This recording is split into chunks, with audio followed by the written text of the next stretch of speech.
So despite constraints, adaptive evolution is a key component of evolutionary process. And adaptive evolution is driven by ecological interactions, organisms interacting with one another in their environment. And ecology is the basis for understanding natural selection. So natural selection can be the mechanism. Think about that. I guess ecology would be the mechanism for which natural selection operates. Because for there to be differing fitness, there has to be a selection mechanism, and ecology is the mechanism for that selection. So you can think of ecology as the mechanism for evolution, obviously, in addition to heritable traits, which is also important. So speciation is the process by which one species splits into two or more. Most commonly occurs when a barrier prevents gene flow between two or more populations. You could think of an organism riding on a raft and landing on in an island that's devoid of that species, and then colonizing that space over many generations. That environment's slightly different, so there'll be speciation that happens where that initial seed population has grown into a different population that is ultimately have some different alleles and likely creating a new species. They can also be ecological barriers or behavioral barriers as well. So this is one idea where you can have a parental species maintaining their genetic diversity and then a daughter species splitting off, diverging from that parent population. Now this has to happen in reproductive isolation, meaning those two populations can't mix. Even one or two individuals per generation can be enough to keep those two populations as genetically homogeneous. And a new species forms when members of the two species produce infertile hybrid offspring. So this is the kind of biological species concept, meaning two subspecies can look different, live in different areas, but if they were to come together, they could produce viable offspring. With this species concept, they would not be considered separate species. Subspecies makes sense as a way of defining that. And a key step in speciation occurs when the population accumulates so many genetic differences that they can't produce viable fertile offspring if they meet with a parental species. So there's like some different nuanced definitions of what a species is, but I find this to be the kind of most, it's been around for a long time, kind of makes the most sense. And then we could think about either subspecies or variants thereof, meaning they haven't risen to the subspecies level, but they're a different variety. Reproductive barriers can arise as a byproduct of natural selection. Example would be an experiment of two populations of fruit flies that were selected to grow on different food sources. And after 40 generations, most matings occurred between flies feeding on the same food source. So let's start with this control group here, where male and female fruit flies were fed a diet of starch in two different populations. And you can see the mating frequency here is roughly even, meaning that males from population 2 would mate with females from population 1. Females from population 2 would mate with males from population 1 at about the same rate that females and males from pop 2 would mate and males and females from pop 1 would mate. Now, when we introduce a different food source for these populations, you can have the starch population, population 1, and the maltose population, population 2, that it's more likely that starch and starch, males and females, mate, and maltose, males and females mate, compared to starch and maltose or maltose and starch pairings. And so this differentiation has happened over a number of generations, but can start to lead to speciation, although there's still some genetic mixing happening here. Genetic drift can promote accumulation of genetic differences between populations and evolution of reproductive barriers. But gene flow slows down and prevents. But as gene flow slows down, it prevents speciation. Populations that exchange alleles tend to remain genetically similar, making evolution of reproductive barriers less likely. What that's saying is that it really takes remarkably few individuals that cross those two populations to keep the population effectively genetically homogeneous. And repeated speciation events increases the number of species in a group, but some species are also lost to extinction. So we can look at an evolutionary tree, which is a branching diagram that represents the evolutionary history of the group. And on these branches, these two species are more related to like walrus and true seals, but sea lions are more related to walruses than they are to true seals. And so you kind of follow the branches up. The closer you are on the tree, the more similar you are. And it's interesting that our pinnipeds, seals, sea lions, walruses, evolved from the muscelids, the weasel family. So, I've always kind of thought of them as pretty distinct, but that's interesting that they are actually relatively related. And part of being able to reconstruct something like this, one of it can be done in morphology and then also now with molecular techniques, aka DNA, they can be reconstructed that way.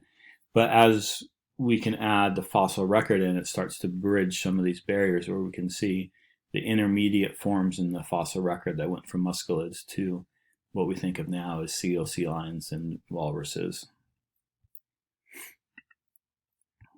So the closest living relative of pinnipeds are the weasel family. So again, pinnipeds, seals, sea lions, etc. And the recently discovered fossils of P. darwinii, an extinct close relative of pinnipeds, shows that pinniped ancestors were similar to living muscelids such as otters. I always love these reconstructions based on fossils. So it's sort of a seal weasel thing.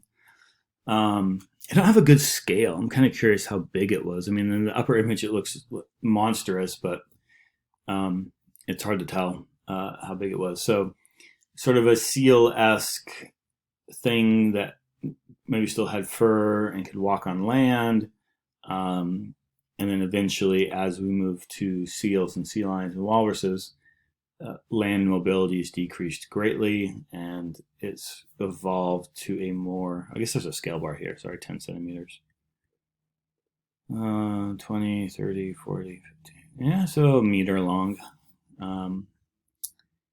So as evolution occurred, then it started to morph into adapt to a more ocean lifestyle and losing the ability to move as easily over land as we have a lot of river otters in the Salish Sea. We don't have sea otters in the Salish Sea. Sea otters exist on the open coast, however. But river otters spend a fair amount of time in the water, but also on land compared to something like a seal, which lays around on land, but they're not really moving around. So evolution can be defined as observed patterns of change, which are documented in the fossil record.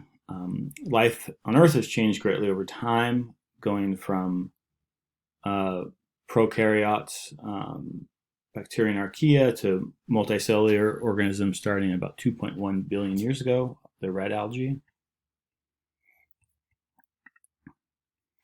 And animals first appeared 600 million years ago. Complex animals with bilateral symmetry, which just means that they're the same on the left and the right, occurred about 25 million years later. Over millions of years, evolution resulted in formation of major groups of organisms, plants, amphibians, and reptiles.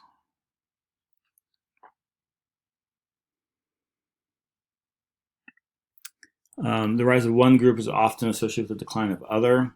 265 million years ago, reptiles replaced amphibians as the most dominant terrestrial vertebrate. 66 million years ago, reptiles were replaced by mammals. So let's look at what happened. We'll look at the evolutionary timeline in a second here. So this, the two main concepts here are mass extinctions, events where large proportions of species went extinct in a relatively short time, a few million years or less, followed by adaptive radiation. So in the prior statement, here it is. In the prior statement, reptiles replaced amphibians about 265 million years ago. In 66 million years ago, reptiles were replaced by mammals.